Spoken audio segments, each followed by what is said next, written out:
Welcome to another edition of the Bear Down Chicago podcast with your hosts, Ryan Dangle. That's a tie? What are we True. in Europe? Like what? I'm sorry. Soccer? We can. Ties happen in the NFL, man. They're called draws, right? Yeah, no, dude. Why? Why are we doing? No, absolutely not. All right. Well, you got to keep your own record now because I don't have a tie column. I got a win-loss column. Patrick Sheldon.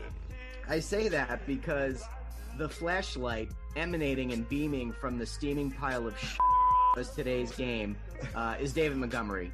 He is the flashlight in my pile of poop. Brendan Shagrew. So our buddy Brendan, who writes for USA Today, I have always screwed up his last name. Shugri? Shagrew.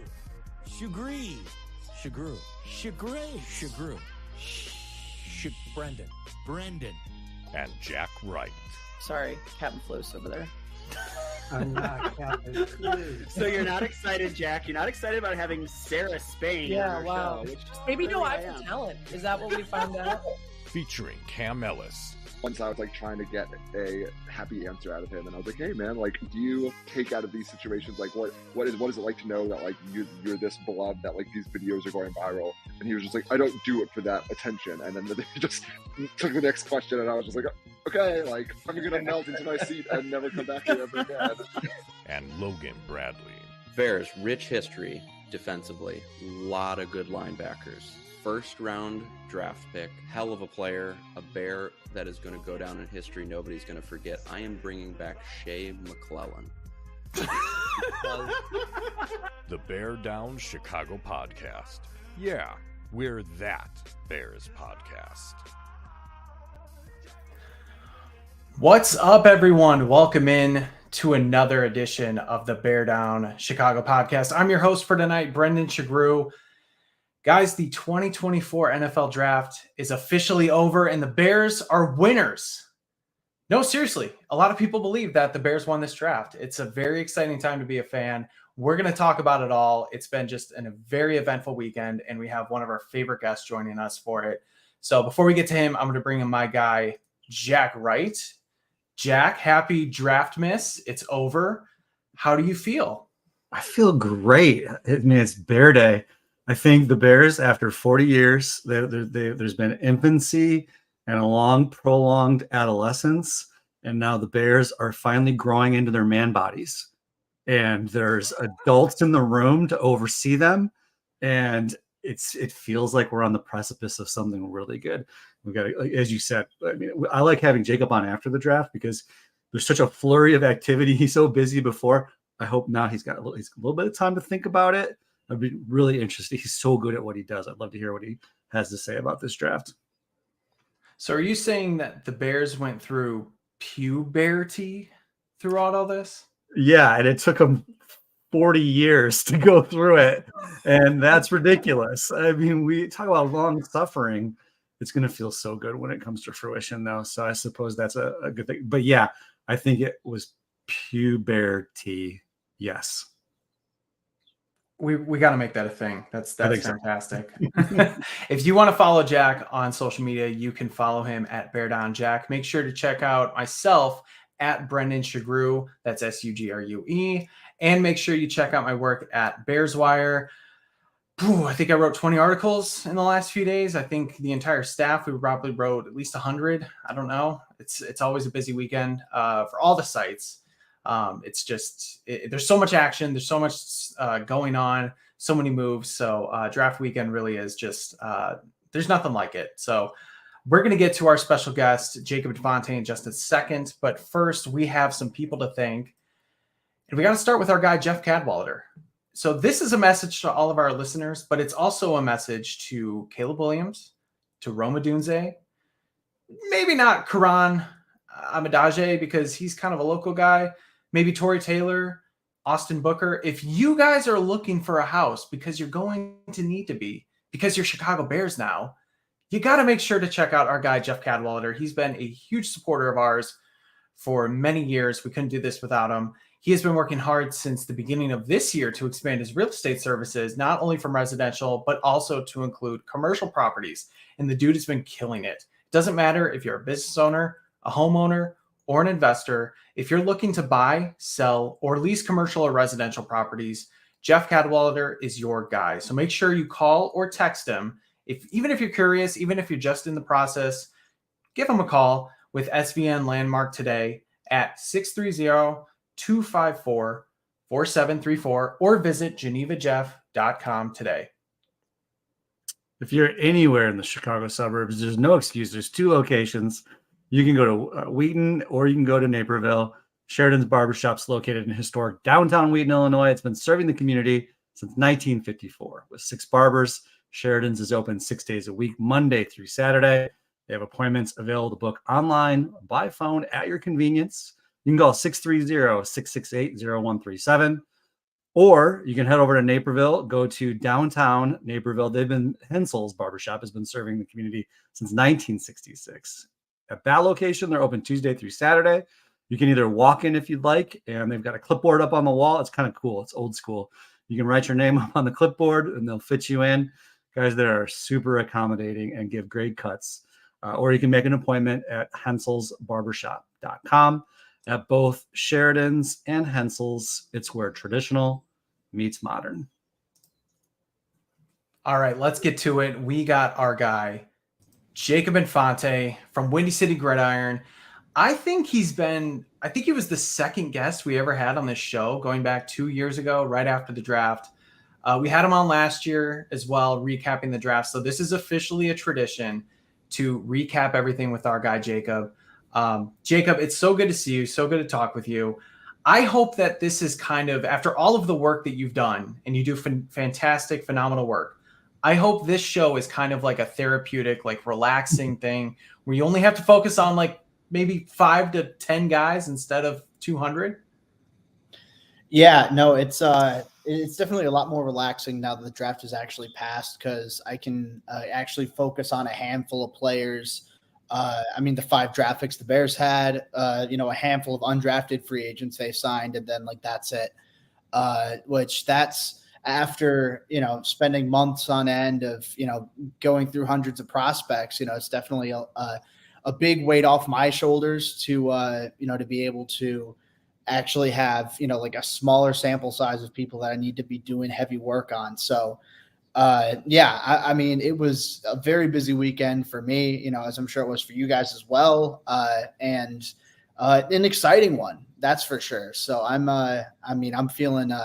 feeling great. 1, because I think the Bears had a good draft, and 2, there are, probably hundreds of prospects who are going to other teams that I don't have to talk about or tweet about or write about nonstop for the next couple of months. So I'm definitely feeling good about that. Before we get into just all of the different picks, we're going to dissect them one by one.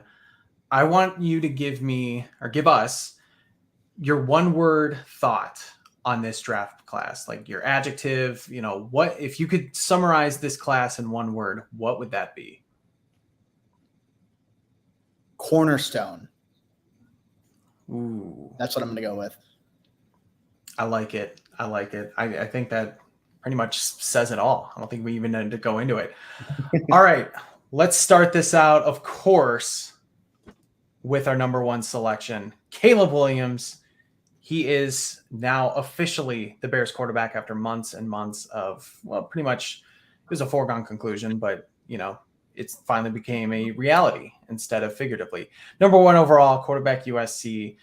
Through his USC tenure the last 2 years, he had 8,170 passing yards, 72 passing touchdowns, and 10 interceptions. He also added 21 rushing touchdowns.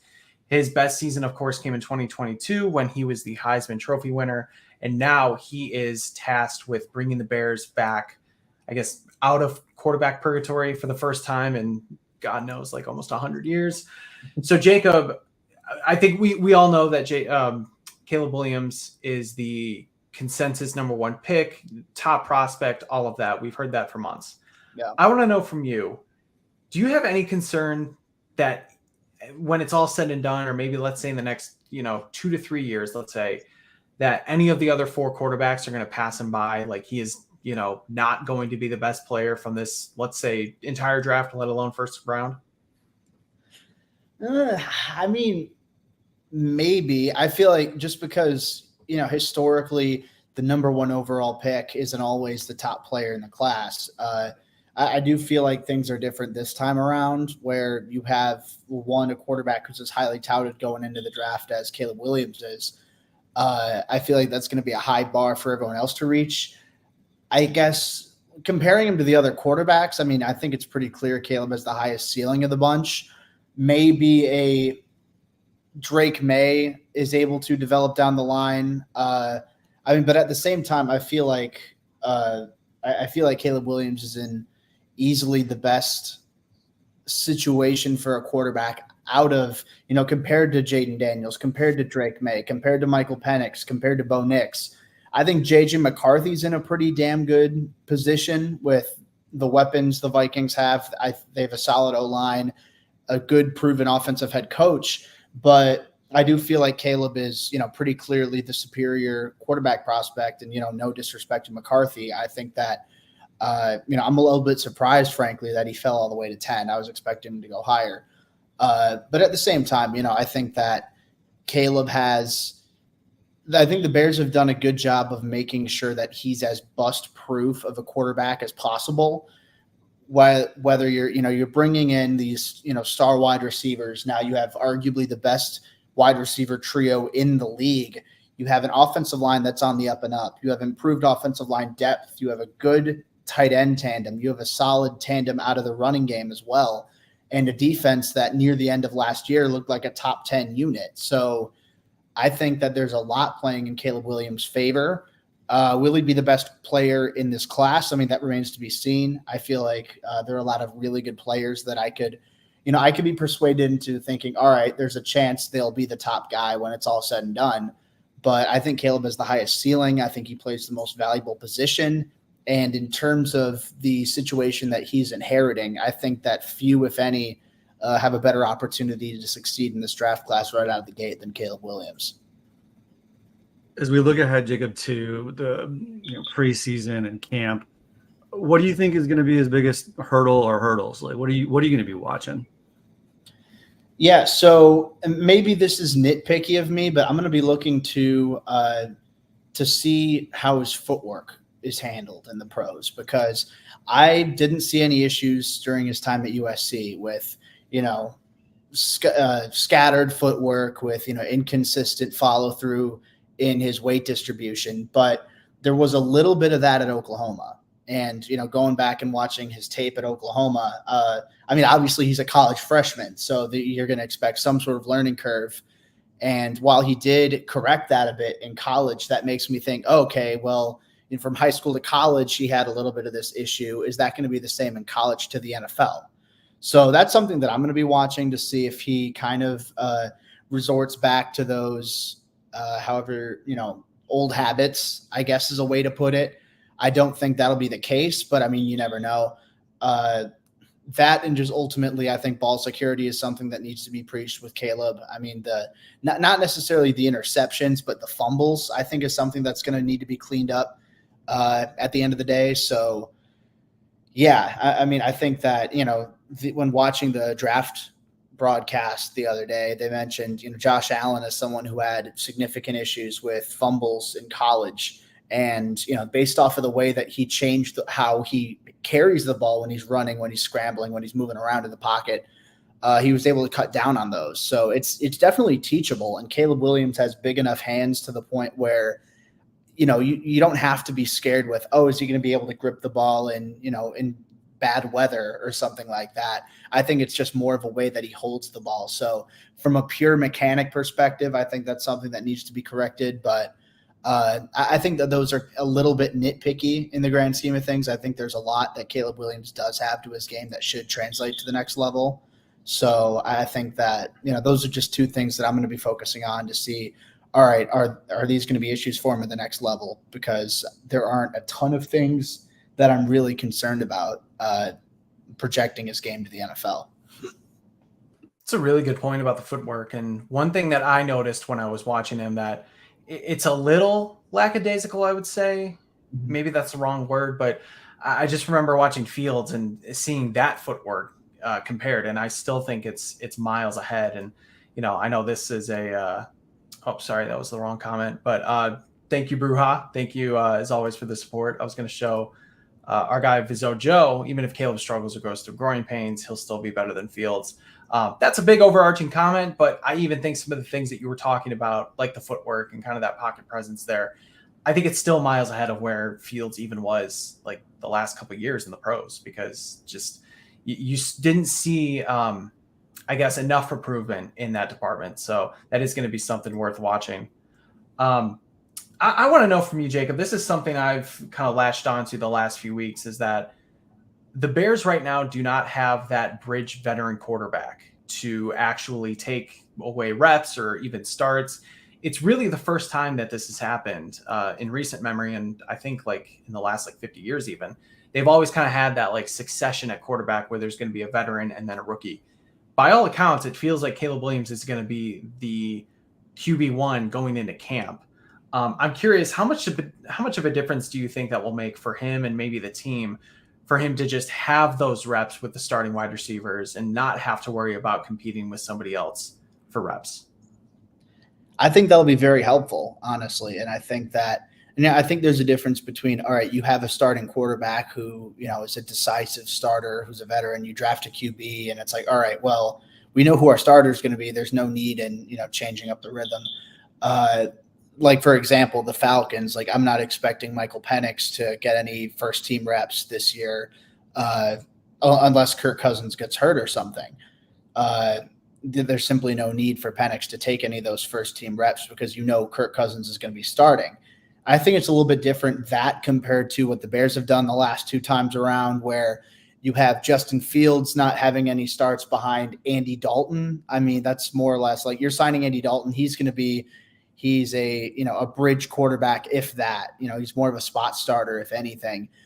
Mitch Trubisky not having any first team reps because they need to give it to Mike Glennon. I mean, it just doesn't, those don't really make sense to me. And like, I get you have a starter in mind, you want to give him reps, but I feel like neither of those rookie quarterbacks were given an opportunity to build chemistry right out of the gate. And I think that's why both quarterbacks, frankly, struggled a little bit in their rookie years. So I'm excited to see Caleb Williams presumably step in right away and be the starter.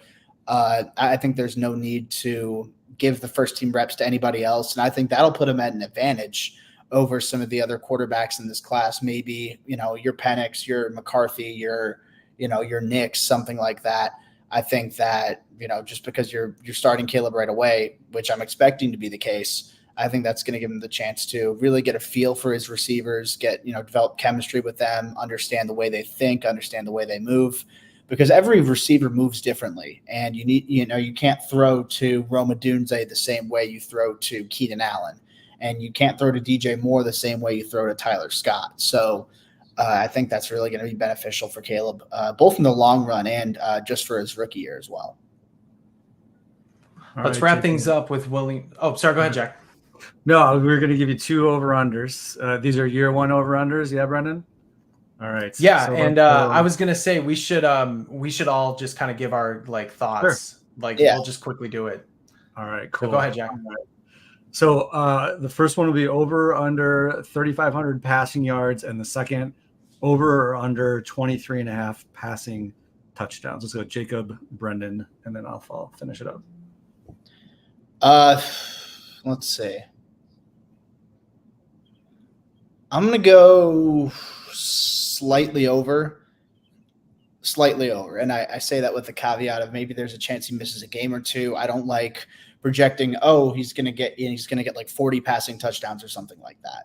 I don't want to go, he's going to threaten the all-time record or anything like that, because one, right out of the gate, it's a rookie quarterback. There might be some struggles. And two, there's, that's also factoring in he might miss a game or two or, even more, which you can never predict injuries. But, I feel like it's safe to err on the side of caution. But I do think that's, I think that's fair. So if you divide that into 17 games, how many touchdowns is that? Like a week? 1 point something. No, 1.25. Yeah, 1.25. 1.8. Yeah. Mm-hmm. Yeah, 1.25. That's pretty doable. I feel like there are going to be some games where maybe he only has one, or some, God forbid, where he has zero but there's also the chance he can get 3, also the chance he can get 4. Maybe he'll get 5. I don't know. So I think that even factoring in he misses a game or 2, I still feel like that's, an opportunity, a pretty clear chance to, clear for him. So I'm going to go over on that. I don't think it's going to be I don't think it's going to be like, oh my God, this is prime Peyton Manning, or this is Patrick Mahomes' first year starting in the league. But I do think he's going to have a pretty good rookie season, all things considered. Real quickly, it's 1.4. So 1.4. Okay. Under that. Yeah. So that's still doable. I definitely believe. I mean, if it was something like, all right, he's got to average like 2.5, or he's got to average, maybe even 2. I think that might be a little bit of a stretch, but 1.4 in theory, I feel like is definitely doable. I think so. And real quickly, I want to give shout out to Matt Clapp for pulling these together. I believe they're from DraftKings. So these are actually the over-unders here that are set, which is really interesting. In terms of passing yards, I think Jacob kind of hit it on the head. I have 3,600 like squarely in my head with just how much the Bears could be passing. I don't think he's going to get close to that record of, 3,800 something for Eric Kramer's record that he set back in the 90s. But you're throwing 3,600 passing yards for a rookie for the Bears. I think that's pretty damn good.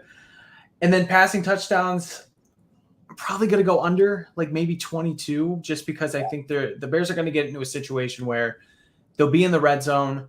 They have a dynamic running game. Caleb can also run the ball too. He's like a big guy, and he had you saw 21 touchdowns the last 2 years at USC. I would not be surprised if they did a little bit of that as well and kind of took away some of those passing touchdowns. So in my head, I'm going about 3,600 passing yards and 22 touchdowns, both of which would destroy the Bears rookie record. So that would still be a phenomenal season. That's crazy that would, I mean, I'm going to go, yeah, I mean, that's just wild.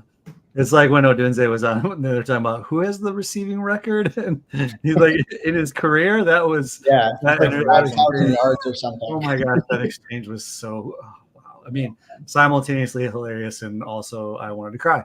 I'm gonna follow suit, Brendan. I do think he's gonna be over on the passing yards.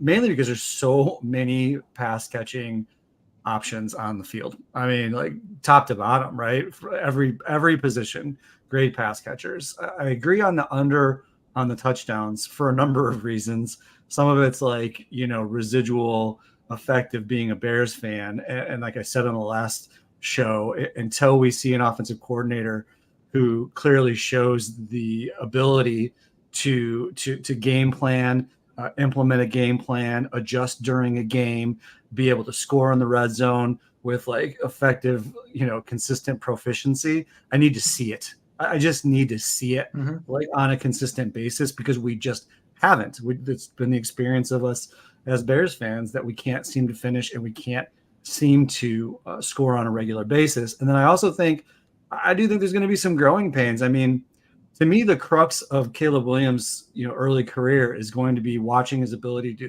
to recognize, process, and decision make. I mean, obviously we saw that with Justin Fields. You see that with any young quarterback, but his ability to be able to pick up on that and how quick he's able to pick up on that, which is a very difficult thing to do. I mean, it is a lot of mental gymnastics going on there. So I just think it might be difficult initially for him to do that. It might be difficult for any quarterback to do that. Last thing I'll say about this before we move on, the Bears rookie passing record yardage is 2,193. Oof. For touchdowns, it's 11. I feel confident he's going to break those. I feel confident. Yeah. Over. We'll go over. There you go. All right. And he's probably going to break those because he has a brand new shiny toy that he gets to throw to, and that is Rome Odunze. He was number 9 overall. Bears didn't have to trade up to get him, didn't have to trade back. He landed right squarely in their lap. Thank you very much, Atlanta Falcons. He was the prolific wide receiver for the Washington Huskies. He led the FBS with 1,640 yards. He also had 13 touchdowns. And he led the FBS too the last 2 years in yards with 2,785 by my count. So he has been productive for the last 2 years. That's kind of hard for college wide receivers, really. Sometimes they blow up in that last year, kind of like Malik Neighbors. This guy's been doing it for the last 2 years, in part thanks to Michael Penix. So he is the new Bears wide receiver, giving the Bears probably the best wide receiver trio in the NFL, which I think is utterly unbelievable when you even just say that out loud. So Jacob, we know that he's one of the best wide receivers prospects this year, along with Harrison and Neighbors. I want to know, how does he stack up with top prospects from his position over the last few years? Like, do you think he's still one of those best in the last, 3 years maybe? Yeah, so I'd have to go back specifically because I did put together a conclusive list of my top however many receivers, I think since 2021. So, starting with the Jamar Chase, that class, I have Odunze as the top receiver if he declared for 2023. So over Jackson Smith and Jigba, who is my number one receiver for that year. 2022 over Chris Olave and Garrett Wilson, who are my top two receivers that year. Not over Jamar Chase, not over Devontae Smith or Jalen Waddle, but over anybody else in that class. And then 2020, I'd put him over. I've since slightly tweaked my grading scale since then, so the points are a little bit tougher to compare, but I believe I'd have him higher than CeeDee Lamb, Jerry Jeudy. I could have been a little higher on Justin Jefferson. I didn't have him top 10 in the class in general, and I feel like not a lot of people did, but that turned out to be a miss on my part. So all things considered, though, I'd say Odunze would be wide receiver 1 in most recent draft classes. Even going as far back as 2019, 2018, 2017, all those, I think Odunze would be wide receiver 1. So really just this year and 2021. So that puts Odunze as the 5th best receiver I've scouted in the last 8 classes, I think that is.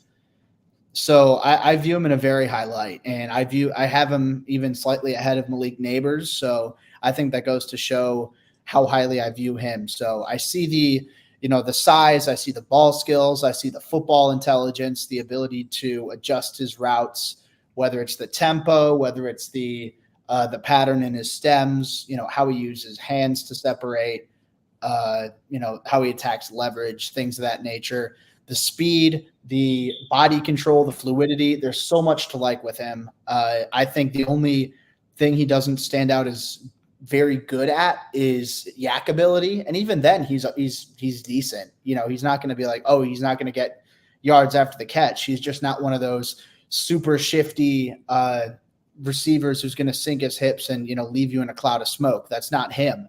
But he's the type of guy he's going to get NFL open consistently, and I think that separates him from a lot of other guys in this class.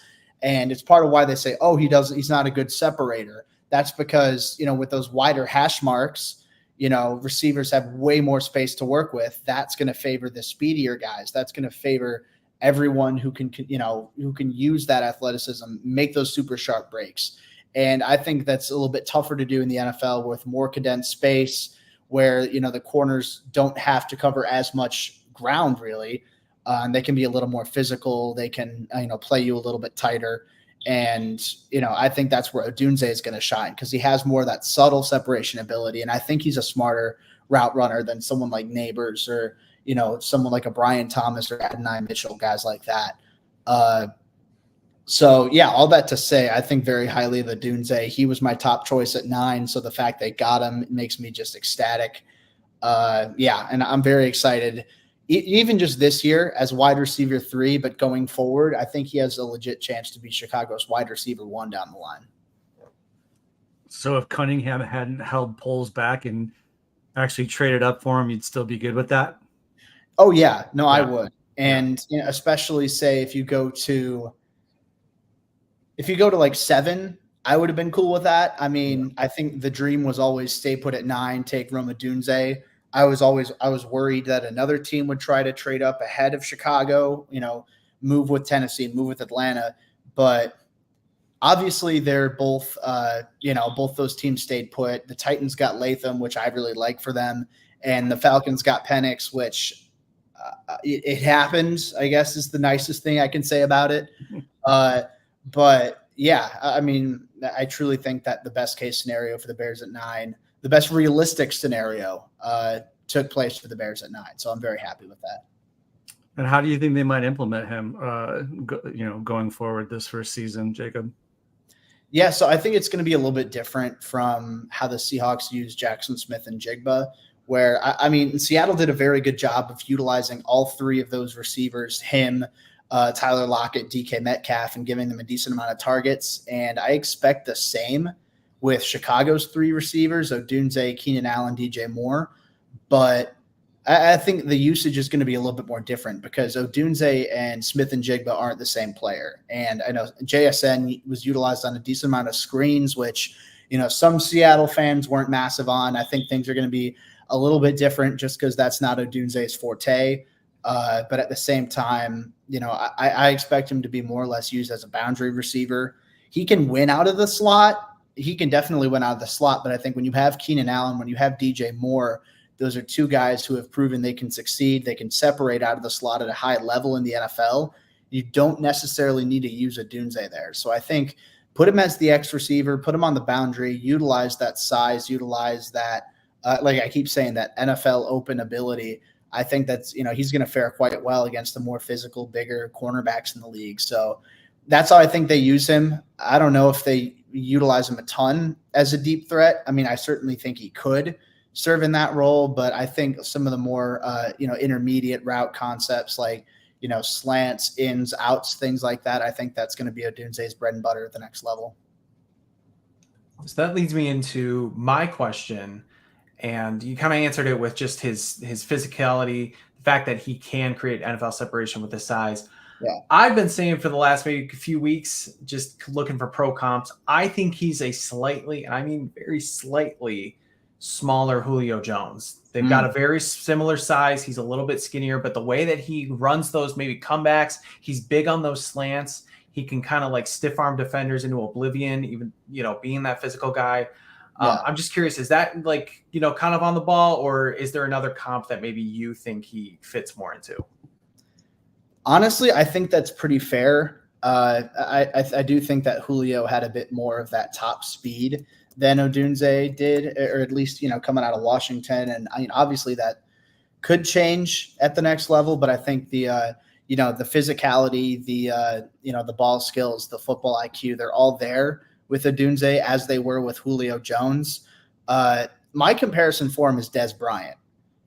And I think that's, at least in my mind, pretty fair, just because I don't think necessarily Dez had the top speed that Julio did, but he was still a big-bodied, tremendous ball skill player, a smart separator who knew how to get open.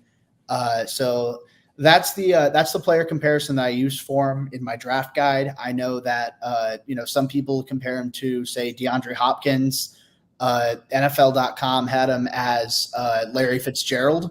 So yeah. I mean, those are pretty high comparisons that we're talking about here with this guy. So mine's Dez Bryant. That's someone who's a 2010s all-decade player. I mean, if he wasn't, he should have been, consistently a top 10 receiver in the league, sometimes top 5. I think that's Odunze's ceiling. So I'm going Dez Bryant. I think there are a lot of different comparisons you can go to. I liked Julio. I liked Larry Fitzgerald. I liked Hopkins, but just the one that I'm going with is Dez Bryant for Rome Odunze.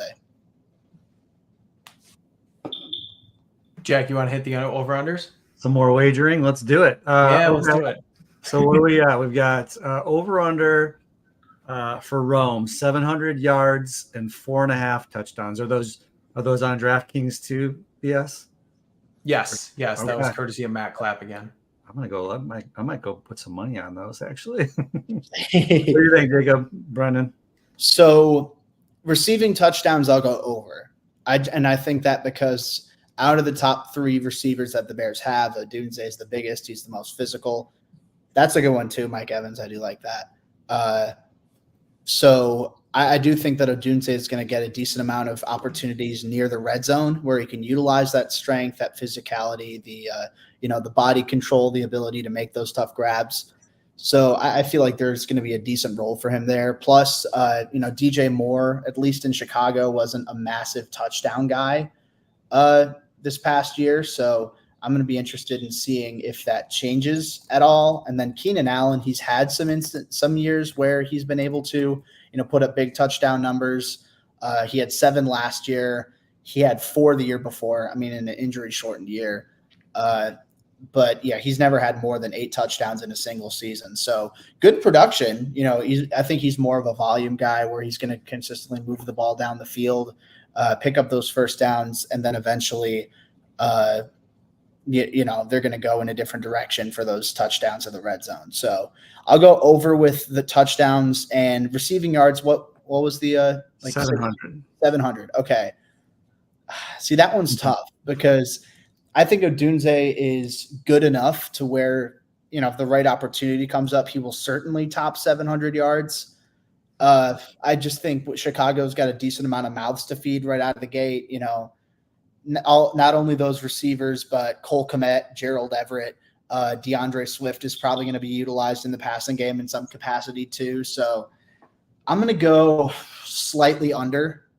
I think he'll get somewhere in the 600s. I'm going to say pretty close to 700. So maybe 670 receiving yards and 6 touchdowns. Something like that, 6-7 touchdowns, I think would be pretty fair.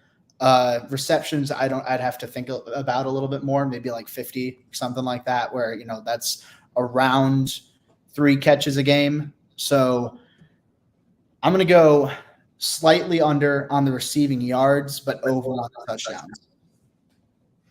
That's exactly how I feel. When I saw 700, my first thought was, damn, that's pretty high.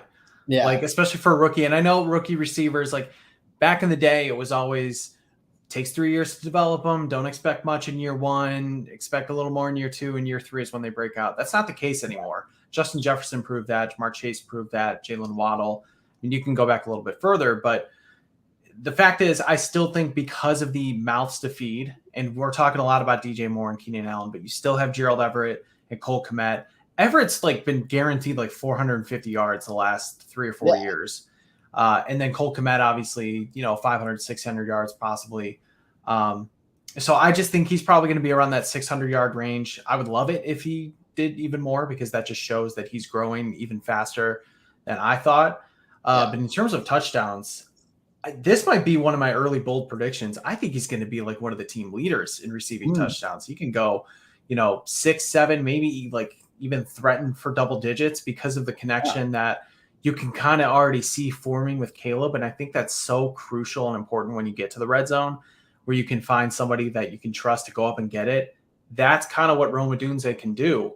So I would probably say we'll see kind of how the season plays out, but Jacob, you said it. Keenan Allen doesn't really threaten for touchdowns a lot.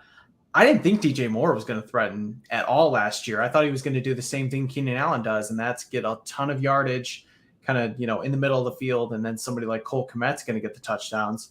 I thought so much of it, I bet a bottle of bourbon with our friend Jeff Burkus, and I lost that in week 5. So I think the over-under there was 4.5, and he just smoked it in that Washington game. But anyway, the point is, I just think that Rome Odunze still could be that big touchdown receiving option for the Bears, and that would be really cool to see. And then real quickly, speaking of rookie records, why not just throw it out there? The rookie receiving touchdown record.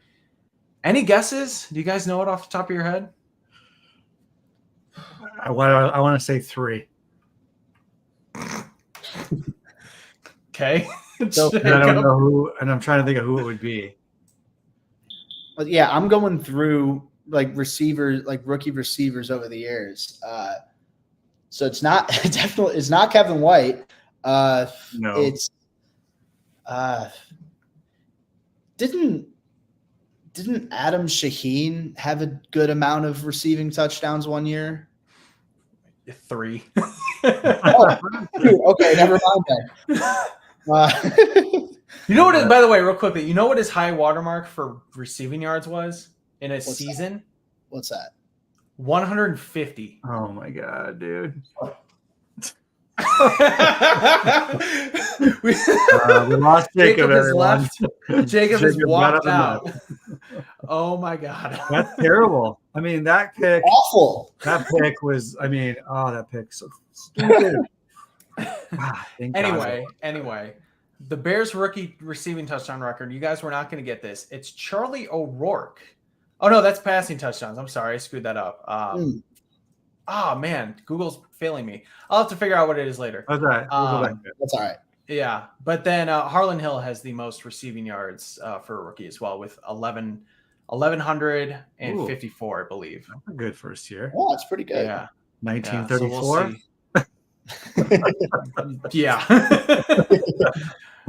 Oh man, no, we're obviously we are all really excited about Rome Odunze, so this should be a really fun rookie season. All right, moving on. Those were the day 1 picks. Now we got to get to day 2, where the Bears stuck at number 75 in the 3rd round. There it is. They selected Kiran Amegadjie, an offensive tackle from Yale. I think I said his name right. Some stats about him. He has an arm length of 36 inches and 1/8 inches, which was the second longest at the NFL Combine. Only Amarius Mims had a longer set of arms, and he has not allowed a sack since 2021. So he's an FCS guy. Didn't really know much about him, but Jack, what do you you want to kick this off here?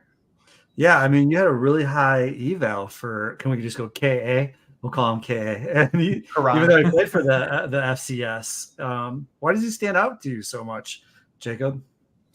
Yeah, so I think with Amegadjie, you're looking at a guy who's, again, he dominated at the FCS level, and that's what you want out of a small school player, someone who not only dominates the competition, but especially from a physical perspective, the strength, the athleticism, and I think that's why he went where he did. I thought he could have gone higher, honestly, and if he had the chance to participate at the Senior Bowl and the Combine, both of which he got invitations to, but he didn't get to showcase his athleticism. I guess there were some, obviously at the FCS, you would have loved to see him compete against some of those Power 5 defenders, but he was, battling through an injury. So I think that's why he tumbled a little bit. I still had a top 60 grade on him. I thought he was someone I'd take in late round 2. So to get him in, earlier round 3, I was a big fan of. And another thing I really like is his ability to play tackle and guard. He has 2 years of left tackle experience, 1 year of left guard starting experience. So I think that'll help him out tremendously when it comes to getting playing time. So yeah, I do think that this isn't as much of a 2024 selection because you have Braxton Jones, you have Darnell Wright, and then at guard, Tevin Jenkins, Nate Davis, expect to be the starters. But there's a lot you can do with Amegadjie. I think that the ability to play inside, if Tevin Jenkins goes down, which historically he's almost a lock to miss a couple games. He'll play at a very high level when he's healthy, but just the every single week availabilities have been up in the air. Nate Davis didn't have the year 1 in Chicago that many had hoped. Some reasons out of his control, some reasons in his control.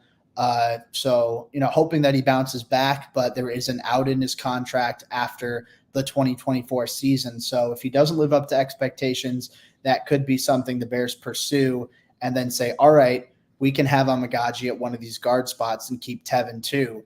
And Tevin Jenkins' rookie contract is up after this year too. So obviously playing at a very high level, but with the injuries, the fact that Ryan Poles didn't draft him, I wouldn't say it's a lock that he comes back.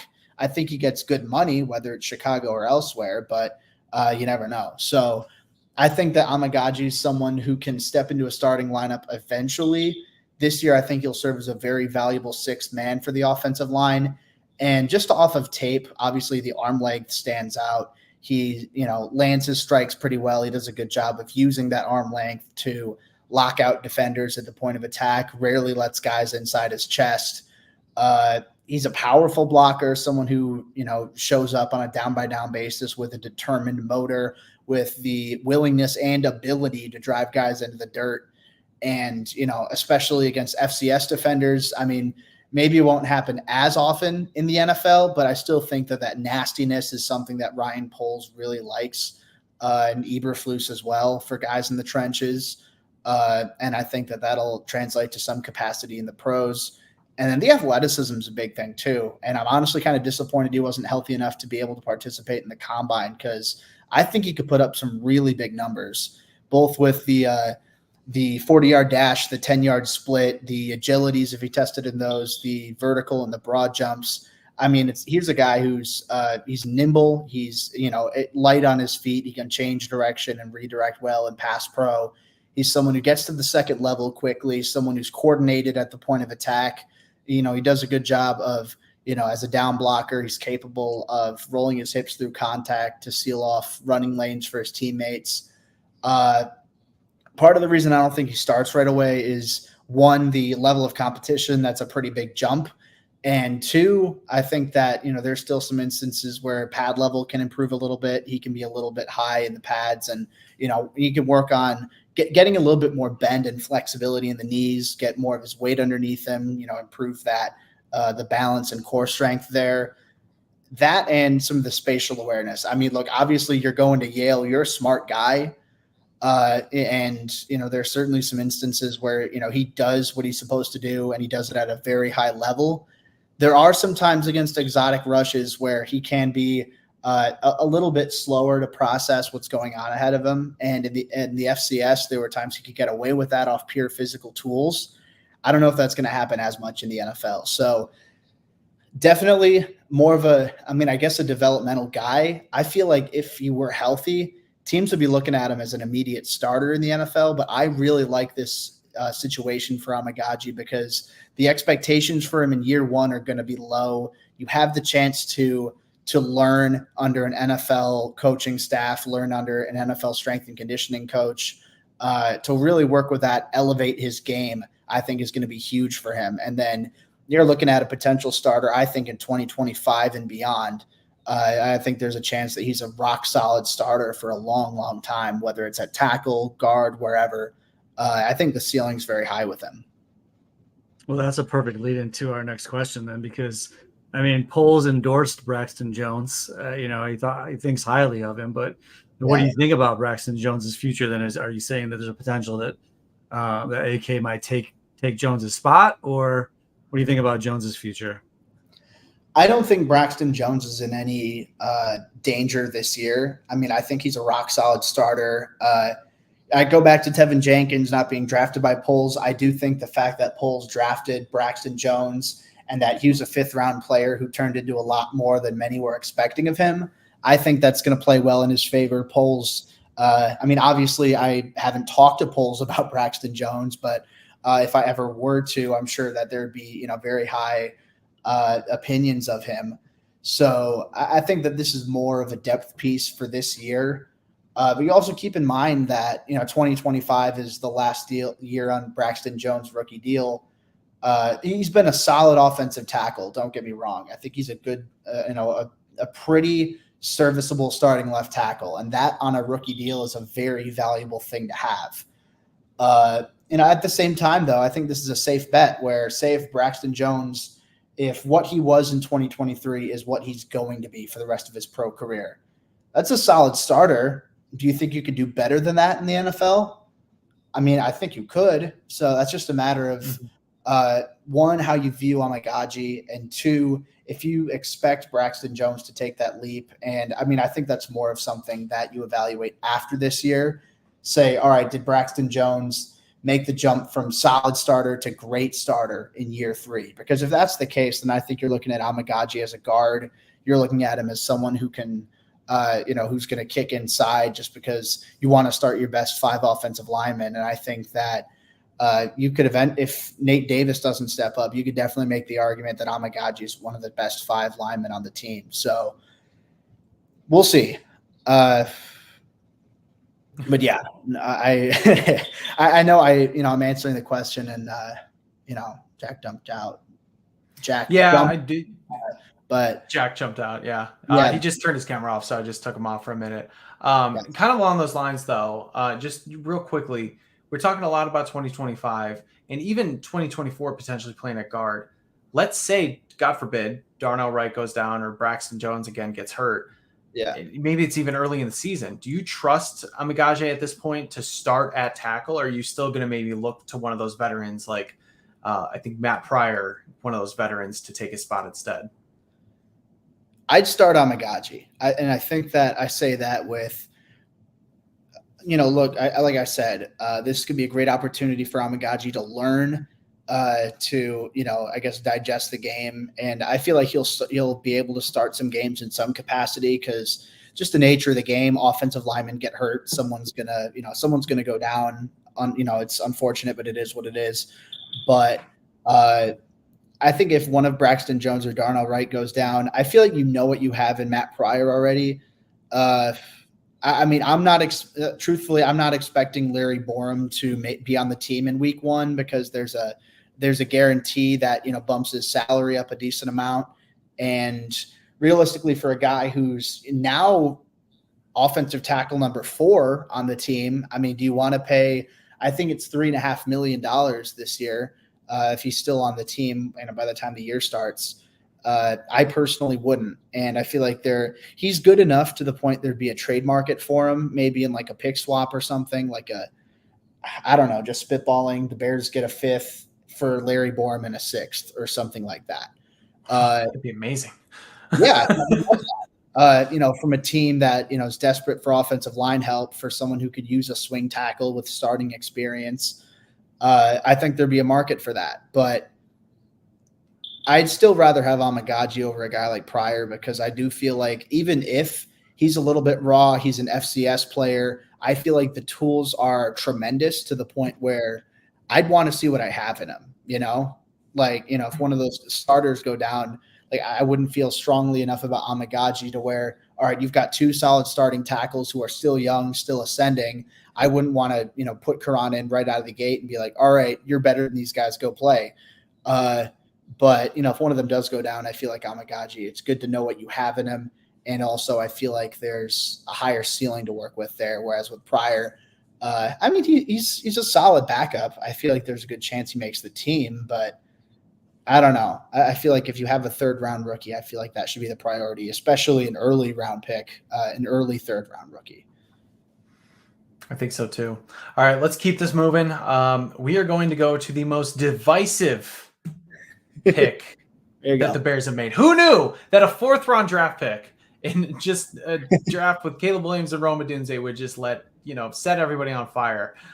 Tory Taylor, the Bears took a punter. I think we're calling him the Crocodile Punter now, which is amazing. Yeah. That's one of the best nicknames I've ever heard. They took him at number 122 overall. This was their final pick that they had entering the weekend. Of course, they made one more selection after that. He had 48.2 yards per punt for the Iowa Hawkeyes. He punted it 93 times in 2023. This stat just floored me. He outgained the Iowa offense by himself last year, and it wasn't close. He had over 4,000 yards punting compared to 3,123 yards for the entire Iowa offense. Anybody who watched Iowa in the Big Ten last year knows how dreadful their offense was, and he was their best player easily. He was their best weapon. And he won the Ray Guy Award too. So clearly the nation's top punter. Ryan Poles felt convicted enough to make him his selection and add just a major upgrade compared to what Trenton Gill provides. Jack, take us away here. Yeah, what do you think? That was pretty divisive. Where did you stand on it? Was your initial reaction surprise and pleasure, or surprised and what the hell are you doing? I was surprised and pleasure. So I'll say that this definitely wasn't a pick I was expecting the Bears to make. I mean, obviously there's a dream. Oh, Tory Taylor, he's this big name punter, a talented prospect, oh, wouldn't it be nice sort of deal. But you realize there are bigger needs elsewhere. You probably weren't expecting them to go with a punter in the 4th round.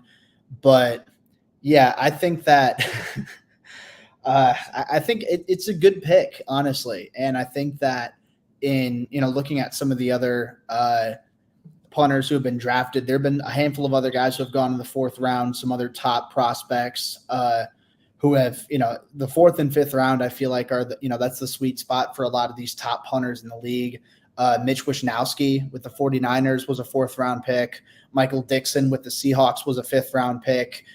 J.K. Scott with the Packers was a 5th round pick. So you could get some very good players there. And the reason that I'm cool with the Bears taking Tory Taylor in the 4th round is, one, I mean, I tweeted it out. Some people are mad. Oh, they needed defensive line depth, which I agree they needed, and they ended up getting it, which we'll get to. But I feel like a punter with elite potential arguably carries more value than your realistically your 3rd or 4th edge rusher. And, just because I feel like the jump from an elite punter to just a guy you can get off the street is bigger than, okay, here's this rookie that we drafted in round 4. How does that compare with a free agent that you could sign for $4 or $5 million? So at least for this year alone, I think the upside is going to be bigger. And that's not a knock on Austin Booker, who we'll get to. That's not a knock on any of the other defensive linemen, tackles, or ends who are there. But I think that Taylor's got the chance to be one of the best punters in the league. And I say this, like I mentioned, I think 2017 was the first year I started scouting. I didn't watch special teamers the first year. I think it was 18 or 19. That was the first year I started watching kickers and punters and long snappers, which in itself is kind of a crapshoot for me.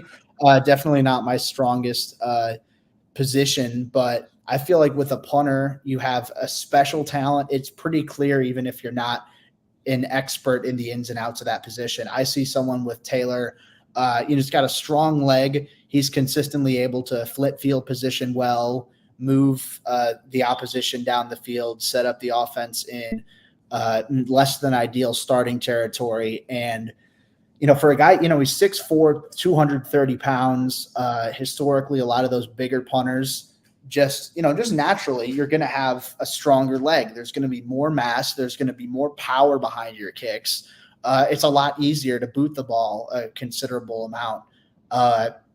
That, and also I think the downfield touch is huge with him. So I'll clarify that first by saying I'm interested in seeing how the new rules affect him, because I think he does a very good job of getting hang time behind his punts, and 2, he does a very good job of having just enough distance, just enough bounce behind his punts to where the punt coverage defenders are able to get there and keep it in bounds before it gets into the end zone. Saying that now, college rules are different from the NFL, where college you can, just have your guys shoot down the field right out of the gate. NFL, you can only send the gunners and the interior, the offensive line, so to speak, for your punter. They have to stay until the ball's punted. So it might be a little bit tougher right out of the gate, but I think that Taylor's going to be good enough to be able to overcome that, just because of, like I said, the hang time he gets behind his punts, the touch that he has, being able to get just enough to continue to get the ball to bounce, to, move them a little bit further down the field, give the defenders enough time to get to the ball. And I think that directional punting is huge for him as well. He knows how to get the punt out of the range of those returners to the point where it's like, okay, well, I have to run all this way just to even get the ball. I'm not going to do that. I'm just going to let it bounce for a little bit. I think Taylor's very good at that and picking up a couple extra yards in the process. So this is a pick I have no issue with. I know some people aren't a big fan of it, but I am very content with taking Tory Taylor if I'm Chicago. You talk about specialists like really not being that much in the limelight. I mean, he's one of 2 punters that has been kind of like and made national headlines for special teams in college. It's him and it's Matt Araiza. And, of course, I'm talking about Matt Araiza's kicking, not everything he went through after the fact, but that does mean something, where he is one of the best punters in recent memory. This is just kind of like a quick hitter. You can keep this sentence short or go on as long as you want, but I want you to finish this sentence. Okay. Trent Taylor will be considered a successful draft pick for the Bears if he blanks.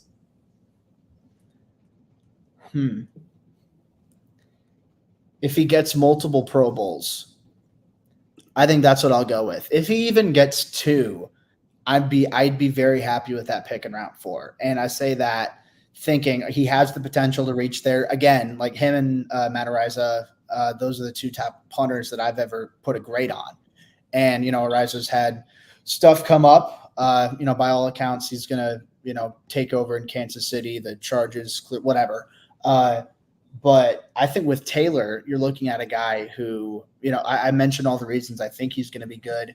But if he can prove that he's consistently a top 10 punter in the league, then I think that's something I definitely take in round 4, because you're looking at a true difference maker potentially on special teams, whereas I don't think Trenton Gill was ever that over his 2 years. There were a couple punts where I'm like, okay, maybe we're working with something here, but most of his punts were pretty pedestrian, honestly. There were a couple punts that were, just outright disappointing. And then a couple where it's like, all right, sure, you're moving the ball down the field. That's your job. But a great punter would have kicked it farther. A great punter would have gotten some more bounce behind it. A great punter would have had better directional punting behind it. So I think Gill, I think he'll get looks elsewhere. Whether it's as a starter, as a practice squad guy, if your punter gets hurt. But I don't think that what he's shown is enough to overcome an elite punting prospect like Tory Taylor, someone who can kick rugby styles, with the Australian background, someone who can kick pro style and do it effectively. That's sometimes a hurdle for some of these punters coming out where, especially, some of the Australian guys, they're used to having that rugby style run up sort of delivery. And, in the pros, it's got to be quicker. You don't have as much time to run with the ball and get as much power behind it. Like you're just relying on, a couple steps and then booting it. Taylor's got the leg strength to be able to make both of those work. So, I'll say that's my long-winded answer of saying multiple Pro Bowls. If he even two Pro Bowls, if he's consistently near the top 10 of punters, that's a difference maker. That's someone who can help your defense get opposing offenses in less than ideal starting field positions. That's a valuable asset to your team. Yeah, I think I just real quick, and it's a lot of time on a punter, I get it, but I go back to the old Don Shula quote, right? When they asked him, why do you spend so much time on the minor details? And his answer was, well, I don't understand. What do you mean? There's no such thing as a minor detail. Yeah. And your point about Gill was Brendan can attest to this. I was bitching about him probably mid-season till the end. And I think one of the things that may not show up on a stat sheet when it comes to punt and punt coverage is the sideline momentum that occurs when maybe you're tucked at your own, maybe you've got yourself backed up to your own 15, right? And a guy booms a punt, and all of a sudden now you have shifted the field position where they're inside their 30, they're inside their 20. That hypes the defense. The defense comes out in the field they were looking at a position in which they might be, under the 8 ball, and now all of a sudden they're like, yeah, let's go. Or you have to punt from your 40, your own 40, and you do pin it inside the 10 or the 5. That creates again a bit of an intangible momentum builder that the guys on the sidelines are like LFG, Whereas Gill just didn't, he was just so neutral in that regard. Mm-hmm. The instances that he could have surgically placed it inside the 10 or the 5, he just didn't, and it bounced in the end zone, and it was a negative positive. You just didn't get the gain you hoped for. So I don't know. It does matter. It does. It's big. It's a punter. I get it, but it's big. And I just wanted to point out real quick. So I pulled up the stats real quick for punters last year. So Trenton Gill was, according to just off of stats, was in the bottom 10 in terms of yards per punt. So that's 46.1 yards per punt. That was 1, 2, 3, 4, 5, 8th worst. So 24th, 25th, whatever. You know, that's the bottom 10 in the league. Good. It's not great. And then he tied for fourth with 8 touchbacks. So you're looking at someone who doesn't have the consistent placement inside the 20. Also somebody who was, at least in terms of punters who played all 17 games, he finished tied for third worst in punts inside the 20-yard line. So not only was he well below average in terms of getting punts inside the 20-yard line, but a lot of those punts ended up being touchbacks. So that's an additional 10 to 15 yards that you're having just because you don't have that great downfield touch. So I think that's something where that's a pretty low bar for Tory Taylor to reach. And I expect him to top that, seamlessly. Whether he becomes an elite punter right out of the gate, I don't know. I think there might be a little bit of an adjustment period for him, but I think he certainly has the potential to be that guy. 2 things quick. Does it say how many punts that Trenton Gill had last year? Shoot, I just exited out. I have the website pulled up. 1 second. Okay, so while you're go ahead if you got it. No, I got it. So Trenton Gill had 67 punts. Okay. 67 punts, 8 of those touchbacks. Meanwhile, Tory Taylor had 93 punts and 7 touchbacks. Do the math. I mean, that's pretty huge in terms of directional punting and everything. Do you care at all? Oh, go ahead. No, I was just going to say, because I know Tory Taylor placed first each of the last 3 years in punts inside the 20-yard line. Do you have pulled up how many he had in 2023 exactly? Oh, inside? I do not. Okay. That's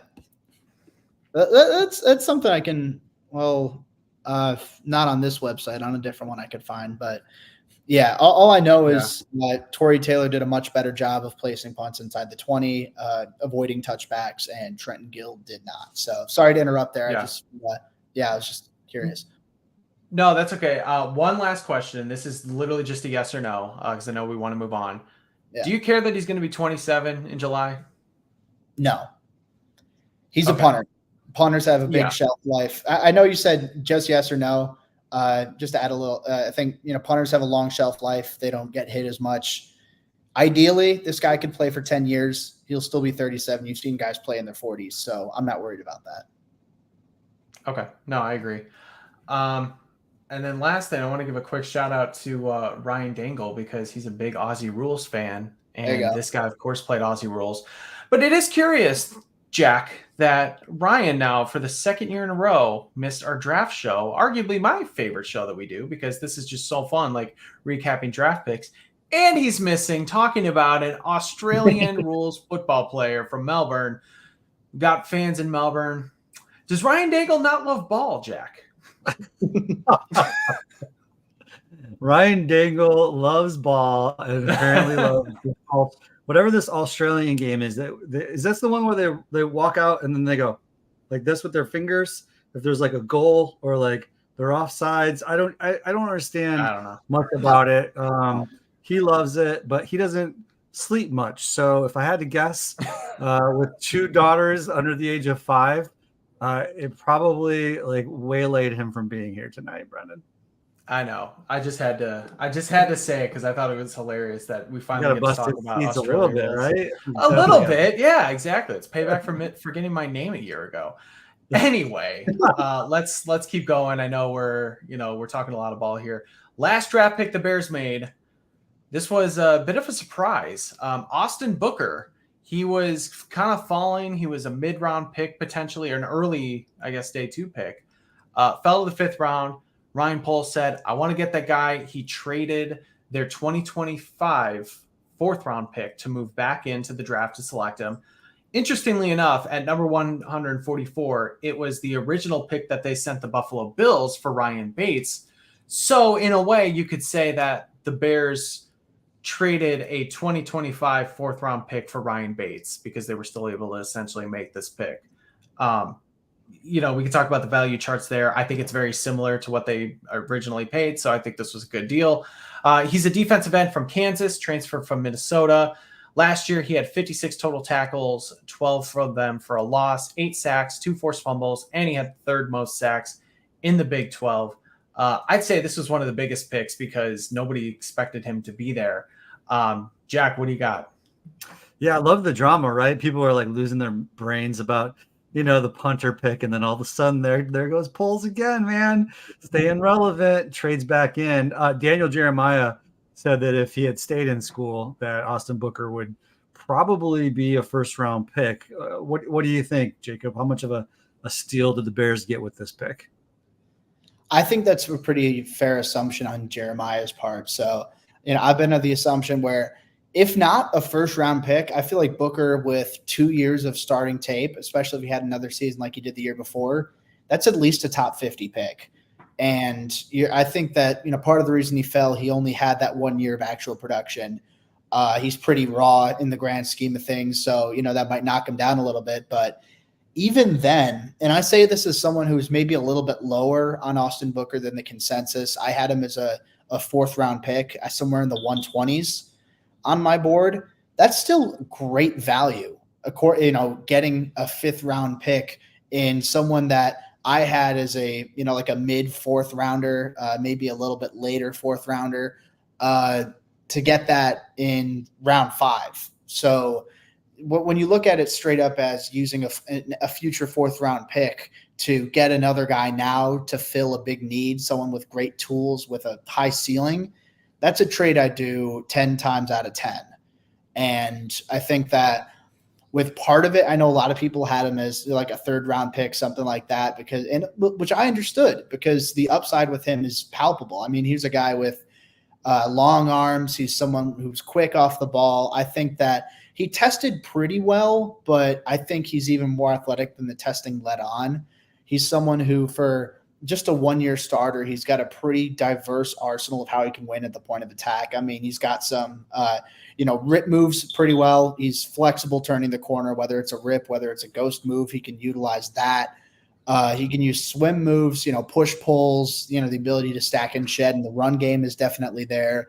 Cross chops. I mean, you see all these moves with him on tape, and for someone who's newer to the position, not newer to the position, but newer to being in that full-time role, you wouldn't really be able to tell it all that much in terms of how he uses his hands. So I think there are some times where he's a bit more reactive than he is instinctive, and it can take him a little bit sometimes to figure out which move to use. If he can speed that up a little bit, I think he can be dangerous in the NFL. I think that's going to help him a lot in the run game, where he gets a little bit more time to, all right, I'm holding up the block for a second. I've got a time to react. What move am I going to use? And then boom. Whereas with a pass rusher, you just have to go straight, and it's a bang bang sort of decision what move you're going to make. So I think that Booker, even being lighter as a guy who's 240 pounds as an edge rusher, I think he's someone who's going to be able to contribute a bit on running downs, and he's also athletic to be able to rush the passer. He's flexible, and he had 8 sacks and 12 tackles for a loss last year, so he was very efficient in making plays and blowing up the opposing backfields. I think that, like I said, the processing's a bit of a work in progress.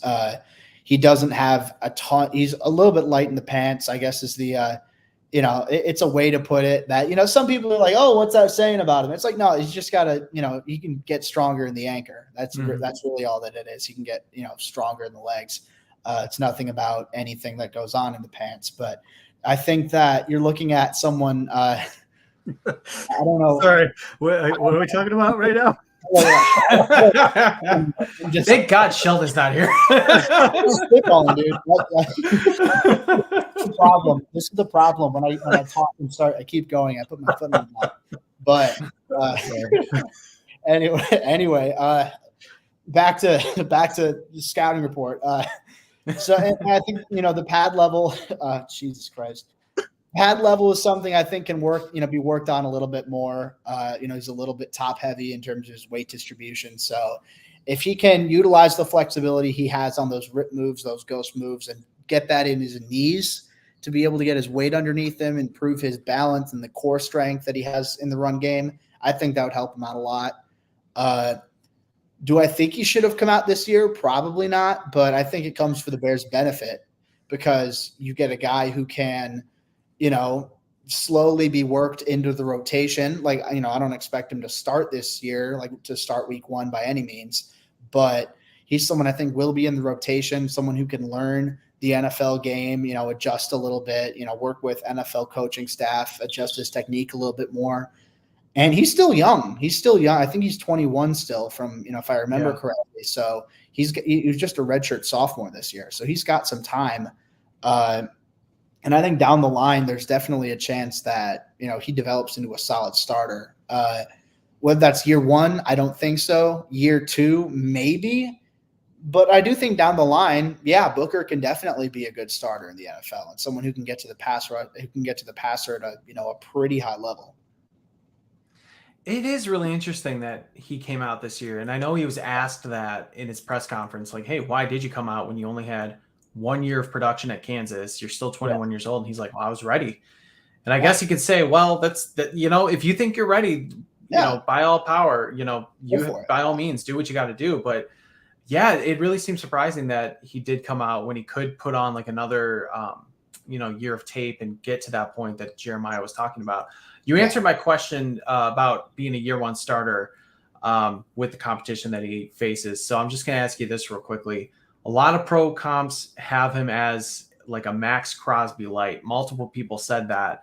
Yeah. And I want to shout out David Miller for pointing out that the Raiders defensive line coach who picked Max Crosby, or at least was there when Max Crosby was there, is also now the Bears defensive line coach when Austin Booker's made there. So I'm not saying he's going to become Max Crosby, but I don't know. Do you kind of see some of those traits in him? Yeah. So, I saw that tweet and I thought that was pretty cool, being able to, draw the parallels with, a high level pass rusher. And also the defensive line coach for the Bears happens to have coached Crosby in Vegas. I feel like that's kind of a high bar to reach. So I'm not sure entirely if I agree with Max Crosby light. I'm trying to remember if I had a comparison for him because there's some guys who I didn't have comparisons for in my draft guide. I can pull that up real quick and see if I can find something for you. But I feel like that's still to say the upside with Booker is definitely there. And I think you're not going around comparing this edge rusher with 1 year of production to a guy who ended up being one of the best edge rushers in the game if you don't think that there's a pretty high ceiling there. So, I'd be interested in seeing if he reaches that level. I don't know if he does, but so Austin Booker, I didn't have Max Crosby, but I had Arden Key. The edge rusher who originally came out of LSU. He, played for, a handful of teams. He's on the Titans now, but 6.5 sacks for the Niners in 2021, 4.5 for the Jags in 2022, and 6 last year for the Titans. So I think that's pretty fair for a lengthy guy who's a little bit lighter for an edge rusher, someone who's athletic, someone who's a little bit raw coming out. I think if you can get that in round 5, I think that's great value. And I don't want to knock and say, oh, I don't think he's Max Crosby. He's more of an Arden Key. It's a step down for sure, but that's still a good productive edge rusher who can get to the passer pretty well. I think if you can get that in round 5, that's something you're ecstatic with.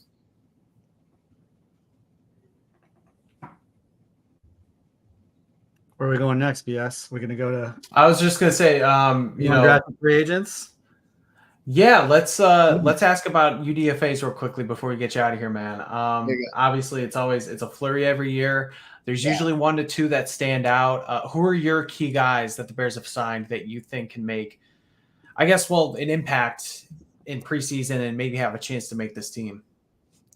Yeah, so the one guy who stands out to me is I think he's got a good chance to make the team is Keith Randolph Jr., the defensive lineman out of Illinois. And that was the top undrafted free agent that the Bears got this year on my board. One of the top defensive UDFAs in general, I feel like. And he's someone who produced well at Illinois. The tape was decent. Or not the tape. The testing was decent. The tape was very good. Someone who can line up, pretty much everywhere along the defensive line. I mean, I like him best as a 3 tech. So, ideally you could have say Dexter at the 3 tech, Billings at the 1, Pickens maybe as a backup 1 tech or wherever they have him, and then Randolph is the backup 3 tech. I think that's definitely a possibility because that defensive tackle 4 spot is pretty wide open. So, and part of the reason I think that I had about a late 5th, early 6th round grade on Randolph. So he was someone I was expecting to get drafted. He got a combine invite, he got a Senior Bowl invite. Those are usually pretty good indicators that you're going to get drafted. So for whatever reason, that wasn't the case, but I think that benefits the Bears because he's got some nice short area quickness off the ball. He plays with a high motor. He has a good ability to, string together moves and find ways to use his hands to disengage and, create some pressure in the opposing backfield. He's done a good job of adding weight to his frame over the course of his collegiate career. And I think that shows with his, his power got better over the course of his time at Illinois, and the, awareness in the run game to know when and how to free himself up to make a tackle. I think that's something where there are faster guys in this class than Randolph. There are stronger guys in this class than Randolph, but not all of them have the wherewithal to know when and how to disengage and how to be able to actually stop the runner in the run game. So I think Randolph has the best chance of any of them. There's another guy I wanted to point out. I mean, there are a couple that I liked, but I'm intrigued by Theo Beneday, the offensive lineman out of British Columbia. And I think a lot of people, especially the last couple of weeks, they got wrapped up in Giovanni Manu, the offensive lineman who ended up going 4th round to the Lions out of British Columbia. And I mean, Manu tested better than Beneday did. And Manu's he's a physical specimen. And I'm very excited. I mean, not excited because he ended up playing for a divisional rival, but I'm like, of course, a guy who's 6'8", 350 pounds and runs a sub 5 40-yard dash would end up getting the chance to develop for the Lions on their bench. And then, who knows, he might end up being the next Jordan Mailata for all we know. But as much of the spotlight that Manu has had in the last couple of weeks as like a late riser up boards, Beneday was someone who got into the NFL spotlight a little bit earlier. So he's someone he's a 2-time winner of, so U Sports is the, Canadian college. That's like their NCAA sort of deal. And so he was the U Sports top down lineman in college football for the last 2 years. And there have been guys to win that, like David Onyemata, Laurent Duvernay-Tardif, Israel Adonijah. I don't know if you remember Matthew Betts. There's the Canadian edge rusher. Yep. Mm-hmm. Yeah, and I found out he's actually on the Lions right now. He went back to the CFL after he got cut by the Bears. He turned into like a CFL Defensive Player of the Year, and now he's in Detroit back in the league. So, cool stuff there. But anyway, those are some pretty successful guys that Beneday has joined the likes of.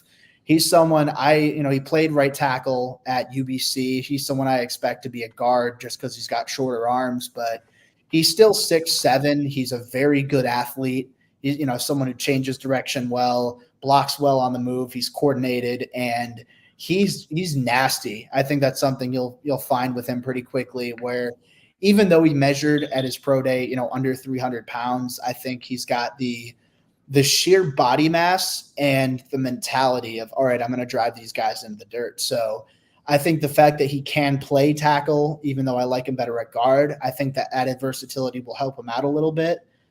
And it's another interesting case because he got invited to the Shrine Bowl last year. He performed. He was one of the top offensive line performers, held up his own athletically, physically against future NFL draft picks. But he went back to school for another year, and he had another good year, won more awards, first team all conference in addition to being the top down lineman.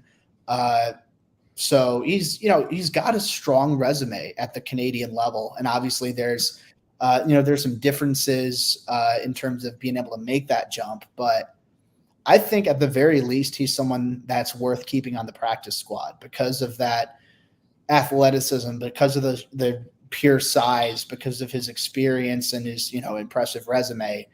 I think he's someone where I don't know if he'll make the 53 man, but I wouldn't be totally shocked if he did. And then eventually down the line, he's someone I think you can develop into be a solid backup at the next level. See, this is why we bring you on, man. Like, you were just breaking down Canadian draft players, and I did not know that about Theo.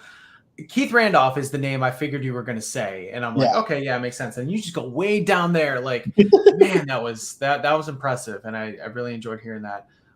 One thing I'll say about Keith Randolph, I think part of the reason he fell, his 2022 is really strong. He didn't really perform up to expectations 2023, so that could have been it. But I do think he's probably the one player who can stand out in a position that could still use somebody, like you said. So he's, I think, on a lot of people's lists for top UDFAs.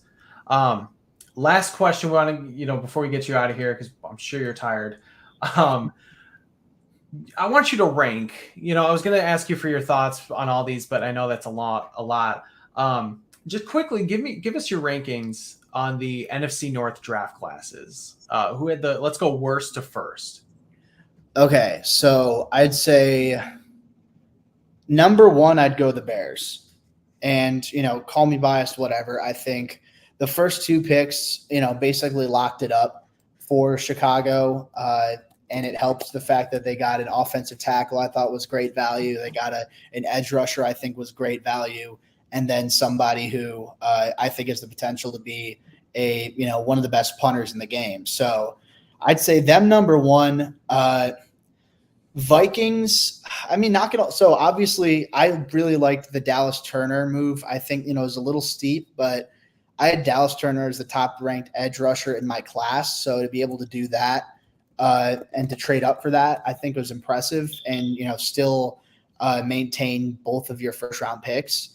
I like that a lot, but the rest of the class I was a little underwhelmed with. So I'm going to go Lions number two. I came away impressed with what the Lions did, especially on day 3.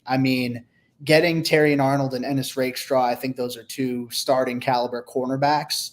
Giovanni Manu, I think, is the perfect developmental type offensive tackle. Sion Vaki, the safety out of Utah, who played a little running back.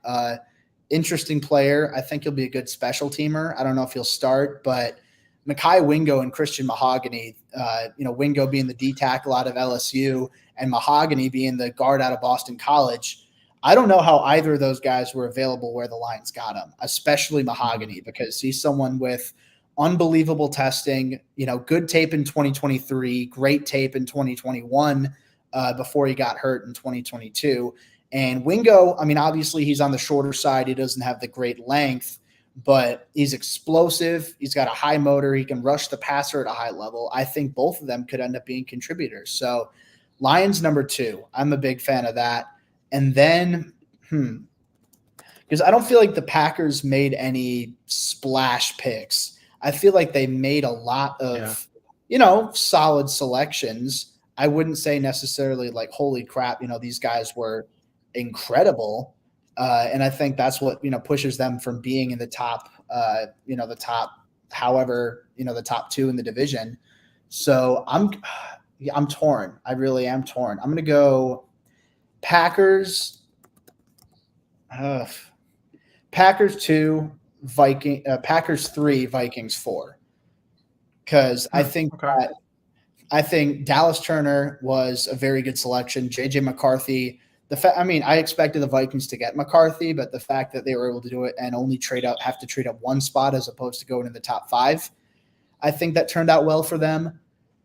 Kyrie Jackson, solid in, I think that was technically round 4. Other than that, I don't really know if they got any massive contributors. Will Reichert, the kicker out of Alabama, I think is solid. I don't think he'll be elite, but I think he'll be a decent kicker. Walter Rouse, I think, is an offensive line backup.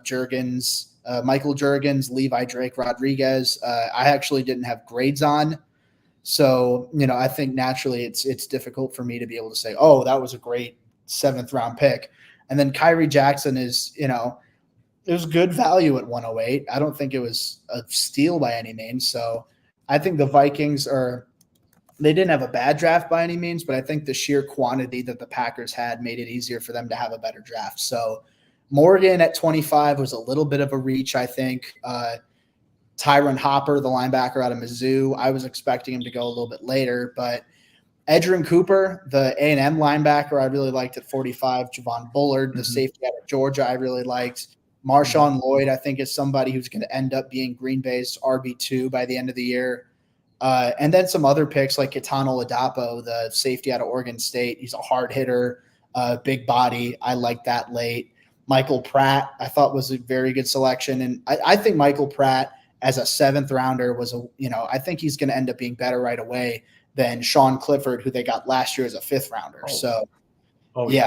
Yeah, because I mean that was a pick I'll never understand. And then Kalen King with one of the last picks in the draft, I really liked for Green Bay too, because he's someone who had a very disappointing year, didn't test very well, but that 2022 tape was great, I think. And he was someone some people were thinking this guy might be a 1st rounder, say this time last year. Obviously, that definitely wasn't the case, but I think there's still tools to work with there as a late 7th round flyer. I say go for it. So, yeah, Packers 3. I think the Bears and the Lions both had great drafts. Packers had a good one. Vikings was solid. But, yeah, that's the order I'd go. I think the entire North honestly did pretty well, which is unfortunate. But, yeah. And I'm just convinced that Packers wanted to stick it to the Bears by getting Marshawn Lloyd to find out how to stop Caleb Williams. Yeah. And they got the quarterback who beat Caleb Williams in the last bowl game with Michael Pratt. So just think they're trying to, get a little edge there. But Jacob, this has been awesome. You do so much great work. Jack, do you have anything else you want to add? Any questions we might have missed? I mean, is this the best draft since you've been analyzing? Is there any other draft that compares? That's a good question. I think it might be. I honestly think it might be the best draft that I've analyzed. The only one that I think would come close was I did really like 2021, the year they got Justin Fields and Tevin Jenkins, just because, I had a top 5 grade in the class on Fields. I had a, 1st round grade on Tevin Jenkins. So, in my opinion, getting both of those was, incredible for me.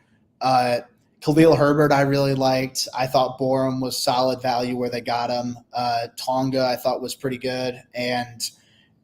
But yeah, I think this year's a bit better in terms of like the upside with some of these guys. I think it's not just that, but the immediate contributions of your first 2 picks, or at least what we're expecting them to be. And then getting some really high upside guys in rounds 3 and later. I think this is the best draft that I've seen since I started breaking down the team. Let's go. There you go. Love to hear it. You love to hear it. Jacob Infante of Windy City Gridiron. Thank you so much. If people aren't following you or reading your stuff, where can they find you? Yeah, so you can follow me on Twitter at JacobInfante24. You can read all my work over at Windy City Gridiron. If it's not already in article form, I've tweeted out some opinions and stuff like that. So my 2024 draft stuff is wrapping up. I'm still doing obviously team recaps for the draft picks that the Bears have made. But I'm on to 2025, and I'm doing it very, very casually to the point where I'm like, all right, I just had a very, busy, stressful weekend. I want to slowly ease my way into it, but I do want to let the people know I am breaking down 2025 tape, and I should hope to have a mock draft out for the 1st round relatively soon. You sick bastard. Is that so? Go ahead, Jack. It was like a Bill Belichick moment. We're on to Cleveland. You're like, we're on to the okay. All right. Dang. No days off. Yeah. Well, so that is my last question. Is that a smoke alarm going on behind you, or is that your 2025 mock draft alarm saying, "Hey, you haven't done this yet. We're ready to go. Let's get it going." I think it doubles as both. I think it shows that I need to get my batteries changed because this thing's been a pain in the ass for me the last couple of days, and my the maintenance for my complex has not been around. But yeah, I think it's also telling me, hey, you need to watch at least a couple more prospects so you can get a full 1st round in. So in the next couple of days, I'll be, grinding the tape a little bit. But yeah, I mean, stay tuned, I guess is the only thing I could say. Cool. That's awesome. Oh man, you're amazing. You do seriously, you do excellent work. We always appreciate you taking time for us. We hope we can pencil you in for 2025 because this is quite honestly, this is probably my favorite show that we do every year because I learn a lot and it's fun to recap. So enjoy your night. Hopefully, you get started on 2025 pretty soon, and we'll be following and watching, man. Love it. No, I appreciate you guys. Thanks for having me. I'll be in for next year. Don't worry about that. Sweet. Thank you. All right, let's go. All right, thanks, Jacob. That is Jacob Infante of Winning City and Gridiron, one of the best draft analysts. And man, I learned a lot. I don't know about you, Jack, but that was great. Yeah, absolutely. I mean, I do a bit of research just to be able to sound like, I'm not a complete idiot, to join like the guys on the Irish Bears show but I don't watch college football as much as we've talked about before as I used to. And I can't, unfortunately, quit my day job. So, you rely on people like Jacob and he's measured, and there's no like hot take BS happening. He's just about like watching the film and rolling up your sleeves and grinding it out and then giving like, his best estimate based on what he has seen from those players statistically on the film. So a lot of, it's great. A lot of trust there. I really do rely on his evaluations. So glad to have him. There's a special place in my heart for all the draft experts, truly, because I think it is a lot. I do some work. I don't do nearly as much work as all the other guys. And so, I think we all rely on people like Jacob and all the draft experts. So it's a chore sometimes, but they do great work and they love doing it. It's evaluating football. What could be better than that? I know we're over here. I know, usually this is like our longest show, but I do kind of want to get your thoughts, Jack, and kind of just, we don't have to hit each prospect or anything, right, but just some general thoughts about what the Bears did. Maybe, after hearing the prospects talk, like Caleb talked a lot in the last couple days, and then same with Odunze, and hearing Ryan Poles and Matt Eberflus talk about their draft philosophy. Do you have any maybe like major takeaways, from some of those guys or just the overall process that took place? I mean, I think, and Shell said this a little bit too in his messages to us and online. I mean, the fact that the Bears didn't overthink, the maneuvering that had to take place took place previously, like trying to position yourself to get to where we were this year. Like that was what needed to happen in the background so that you could get to those places this year and then pick the way you picked. In other words, like, I think it would have been unnecessary and disappointing to have like begun to move out of these two spots because they were able to get like 3 day one starters, and as you and I were chatting about before the show, guys that are going to vie for like, I think potentially being some of the best in the league this year. I love Caleb's combination of chill and drive. That guy, he's been studying Eckhart Tolle. He's been doing a lot of mindfulness study. I don't know as if I've ever seen a kid that young who is committed to living in the present. Like, the whole idea of like, the only fact that we truly can acknowledge is that what like this right now, this moment that we're in, not the future and not the past, which maybe gives us anxiety or sadness. But I know I'm going a little bit philosophical, but I only think that's because from what I can gather from listening to him, that's what he does. Like he has this centeredness about him that we all know in our own lives. That doesn't just come. Like, you know what I mean? Like some people have it and some people don't. He does. Rome, I've talked about. He's 6'3", plays like he's 5'11". Everything I've heard about the guy on and off the field is just stellar. Again, on the punter, the only other thing I want to mention is that, not to steal your point, but I think your point is a good one. It's unfortunate that we've already drafted a punter. It's too bad that Gil didn't work out to be the punter, and then we had to draft another one. However, I do think that the odds of getting somebody that becomes or develops into a starter, where the punter was taken in round 4 is pretty minimal. I think we said maybe 10%. I could be wrong on the numbers. So I could see where like maybe Ryan Poles is like, do I want to take a shot on a guy who might be developmental, who may never actually crack the starting lineup? or get this guy. Bird in the hand is worth two in the stone. Bird, did I say that right? Yeah. Bird in the hand is worth two in the bush. Sorry.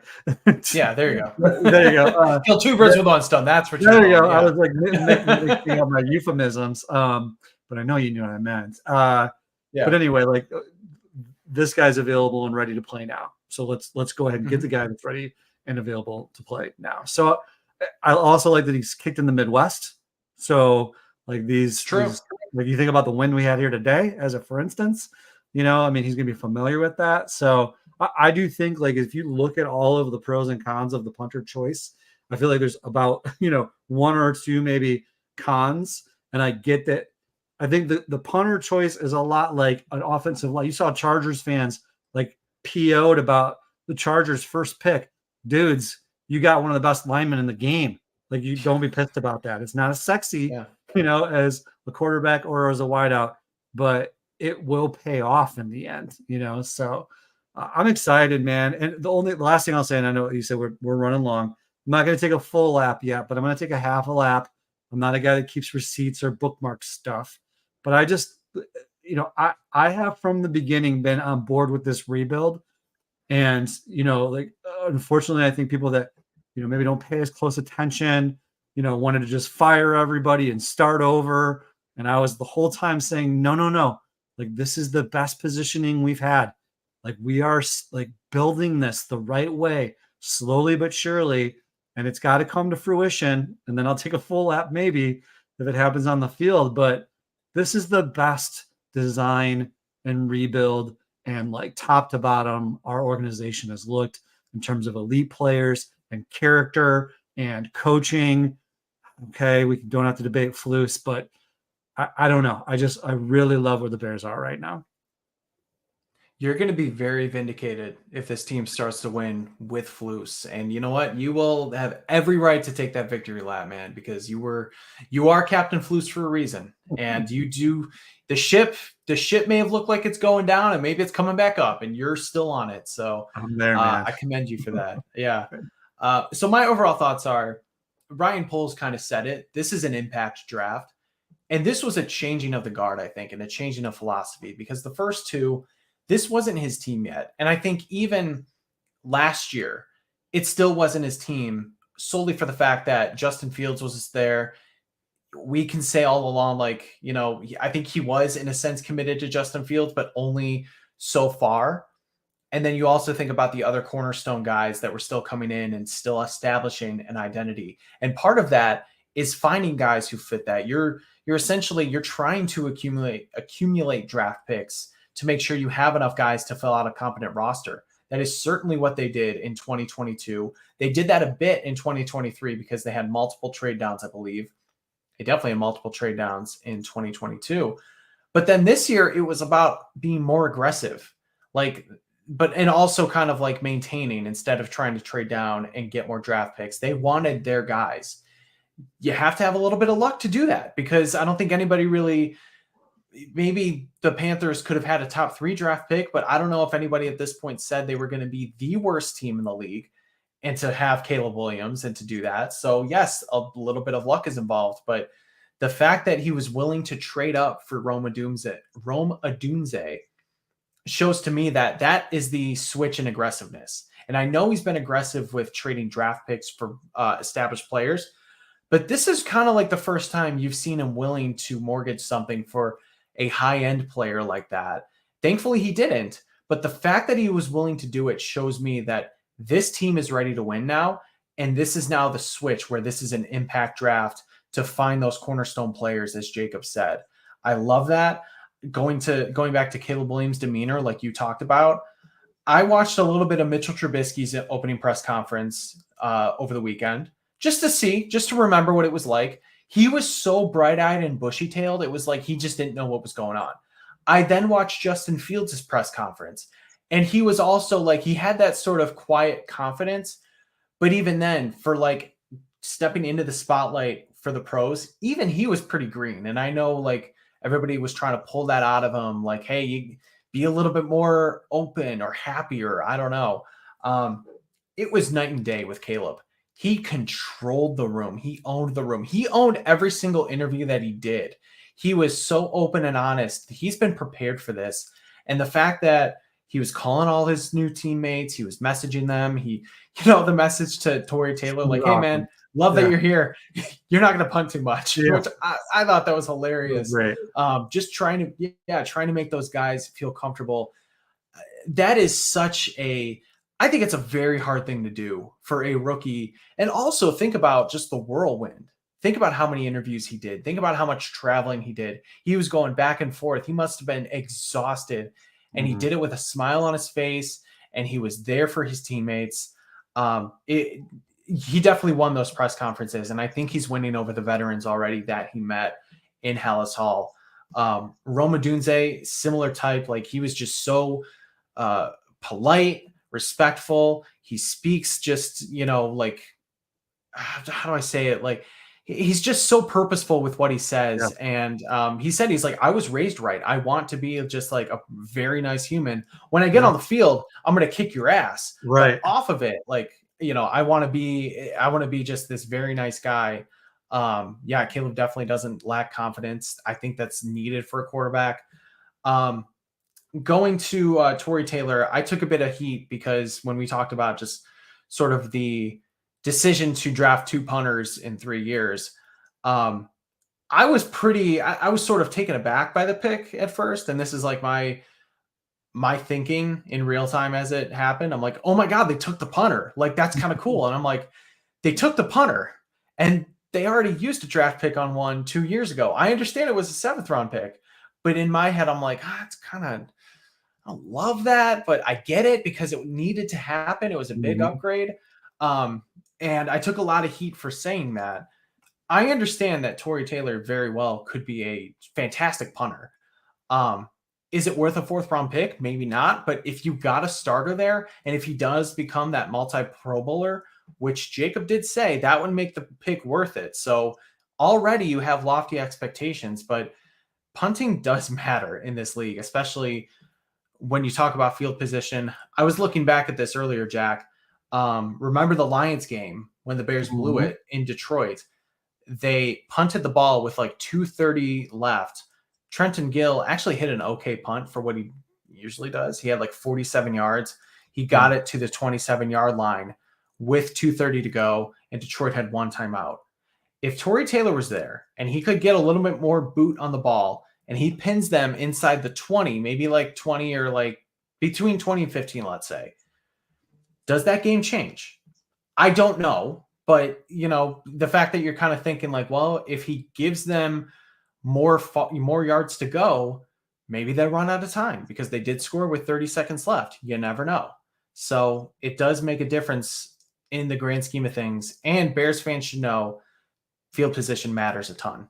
It does. And I kind of, I don't know, the one guy, Mark Whalen, I believe on Twitter, he broke it down into like literal points. Nick Whalen. Thank you.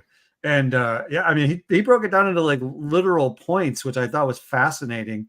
And so truly that makes a difference. We've mentioned a lot of different things, whether it's momentum, shifting the field, literal points on the board. So yeah, a lot of punter talk. A lot of punter talk, but you know what? When you pick on a punter, you're going to get punter talk. Okay, it's what it is. Yes. Overall, I'm very thrilled with this. I think Jacob mentioned 2021 as one of his top drafts, and I think we all feel the same way when talking about it because of the fact you got Fields and then Jenkins to kind of give that cornerstone piece. The difference is you traded up for both of those guys, and it was also with a regime that kind of was doing anything they could to save their jobs and, climb up out of water as they're drowning. This was the plan because clearly once I'd say January hit and the Bears knew that they were going to have the number 1 overall pick. They had Caleb Williams targeted and they had Rome Odunze targeted. Matt Eberflus said it. He's like, can you believe it worked out exactly how we wanted it to? I know some guys sometimes say that just as like a, hey, we got our guy. I believe him. I think just the fact that it went exactly to plan instead of them trying to force things to make happen was so good. And they're entering that competitive window now. I think so too. And anybody that says like that the D line still has needs would be absolutely correct. But the other thing Poles has shown he's willing to do is get 1 year fillers, and there's going to be some good potential free agents or guys that are cut that for at least the short run could potentially fill the needs on the D line. And while that's not ideal, that's what you do perhaps until you find the young guy that can fill the position for the long term. And that's just a part of, the process that he's been going through, that I think he has shown that he can kind of put on a master class for it. When he sees elite, he goes after it and he pays for it, or he drafts it, and when he's like trying to fill a position, but like the dynamics don't seem to work out like to the best circumstances in terms of either the talent or the contract or, the money, then he waits and he pivots. So I think I feel confident he'll address the D line or the rush edge. Certainly we need to get pressure on a passer. He did it last year, but the difference is they didn't have Montez Sweat last year at the beginning. So you can kind of get somebody to be that complementary piece to work with DeMarcus Walker and now Austin Booker to kind of fill out that line opposite Montez Sweat. And from, again, draft analysts doing great work, a lot of people have said the defensive end and edge market or draft class next year is supposed to be really, really good. So that could be the year that you kind of make that splash and get that top. Right? Yes. Yeah. I don't know why there was balloons just now, but we have a 1 and 2 too. So yeah, I mean, like they said, the class was pretty, like top 50, they said was solid, and everybody had this year was pretty similar on the board. But that, like, again, and maybe this goes back to the punter pick, that perhaps like it wasn't as strong a class perhaps in terms of depth. So that might answer why he didn't necessarily go with the defensive line pick in the 4th round. Yep, exactly. Anything else you want to add before we start to get out of here? I just mentioned this morning on Twitter that I woke up thinking the Bears were about to play at noon, and clearly they're not. Oh, like the NFL has got me so jacked now and the Bears have me so pumped for this season that I just think it's gonna. Boy, if it's not great, Brendan, like you're gonna have to be on watch for me, because I can't have the Sox. The Sox can't be terrible and the Bears can't be terrible. I can't do it. It can't happen. It's the season of hope, though. And just think for a minute, how sweet is training camp going to be? So fun. Let's get our tickets. Like, oh yeah, wait to go. Absolutely. It's gonna be so fun. All right, we're gonna get out of here pretty quickly here. Any shout outs you want to give, Jack? Yeah, just the guys on the Irish Bears show had me on Friday night. We spoke from about 7 Central to all the way through the 3rd pick, and those guys are just great hosts and great Bears fans. And we've talked about it before. It's like it's 7 or 8 o'clock here, and it's 3 a.m. there, and they've got little kids, So I just all props to those guys for being the fans that they are. Overseas, it's just the Bears have a great overseas contingent of fans.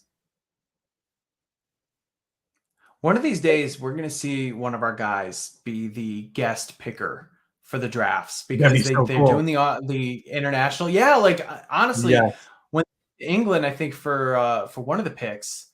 Yep. I know they had an Englishman announce, Tory Taylor, but I'm like, one of these days, like, Ant or Kiran or Noel, like one of those guys, barely somehow, they're going to be there announcing the pick. Cool. And that'll be so cool for them. So I did check that out, by the way. I was watching you for maybe like 10, 15 minutes on Friday. Thanks, man. Thanks. Yeah. So I was lurking. I wasn't commenting, but I was lurking. A couple shout outs for me. Shout out to Bill Zimmerman, also of Windy City Gridiron. I hopped on his long stream on Thursday night for about 30 minutes after the Bears made their 2 picks. Bill is fantastic. I'm sure you're following him, but he gets great info, great sourced info, and he's got awesome opinions. So very cool that he invited me on. I was talking with Robert Schmitz and Butkus Stats Q, 2 of my favorite guys. So it was great to chop it up for them for a few minutes. And then Mike Schaefer, Big Bears fan, ESPN star from a few years ago. This guy, I don't know how he did it, but he has nameplates of Johnson that could be stitched or like ironed on Justin Fields jerseys. Yes. Yes. Yeah. So he tweeted it out and he's like, hey, I got a few of these. And I was like, do you have any in orange by chance? And he's like, yes. And I kind of thought he was just like doing something. I was like, I will buy one. And so I DM'd him, I paid him, and I'm getting a new Johnson. I'm getting basically turning my Justin Fields jersey into a Jalen Johnson jersey. Love Justin Fields. I will root for him for the rest of his career. By far, he's fantastic. But I want to use that jersey a little bit more. And brilliant repurpose. That's a brilliant repurpose. Yeah, it looks great too. Yeah. Like it looks authentic. I don't know what the hell he did, but I'm excited to see it. And I don't want to blast him or anything, but if he still has something, check him out. Mike Schaefer. Hold on, let me get his actual Twitter handle. Yeah, I mean, you guys. I've never been a big jersey guy, but you guys were so kind. And Dangle was like, hey, if you were to get a jersey, who would it be? And I was like, Walter Payton, and Justin Fields, and you got me a Fields jersey. And I was like, excited, but then bummed, so maybe I'll do that too. I'll do that too. You could also hang it up if you want, but sure. Yeah, he's Mike at Mike Schaefer 14. He might still have them, he might not, but I think it's a really cool thing that he's doing. Totally worth the money too. Like instead of getting a new jersey, just either iron it on or take out the nameplate, sew a new one on. So shout out to him, and again, just a general shout out to everybody watching, listening. I know we're going on almost 2 hours here, but still plenty of people interacting with us, watching, getting some draft recap. We appreciate you so much. We definitely miss our guy Ryan Dangle, our guy Patrick Sheldon, Logan Bradley, and Cam Ellis. Although Ryan would probably hate how long this show is going, because I know he's got stuff that he usually does before he gets up on Monday mornings. But we do miss you guys. We wish you're here, but I'm sure we'll recap the draft sooner rather than later. If you want to follow us, make sure you check us out on social. We're on Twitter, X, Instagram, Facebook. Please subscribe to our YouTube page. We want to get those subscriptions going. And if you're just an audio listener, we thank you as well, because we just couldn't do it without you. I almost forgot. This is our 100th show, isn't it? Or no, it's 99th. I think 99 for the next one. Yeah, that's exciting, man. That's so cool. All right. We're going to hit triple digits. That is pretty cool, because I know when you're starting a podcast, when you're doing stuff, people can, might get like 12 episodes in and then drop off. We've been doing this for almost 100 episodes, and we just keep getting better and growing, and we couldn't do it without you guys. So thank you as always.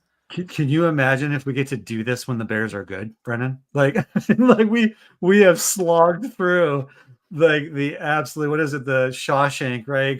Crawled through a mile of shit. So yeah, absolutely. Thank you all. Like, be with us when we go through hopefully what is like the renaissance of the Bears. Yep. And with high expectations, Caleb Williams said, why duck? Why duck when you have high expectations? Just embrace it. And we are going to embrace it, because this should be the beginning of something special, and we will be here for you when it is. So we hope you're here for us too. So for Ryan Dangle, Jack Wright, Patrick Sheldon, Logan Bradley, Cam Ellis, I am Brendan Shagrew. Thank you guys so much. And as always, bear down Chicago.